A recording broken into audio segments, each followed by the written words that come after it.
Hi అండి. ఇదొచ్చేసరికి మొన్నైతే మా ఆడపడుచుకి బాగా సీరియస్ అయిపోయింది.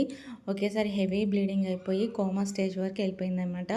అయితే ఒక 1 ఇయర్ నుంచి కొంచెం ప్రాబ్లమ్‌గానే ఉంది.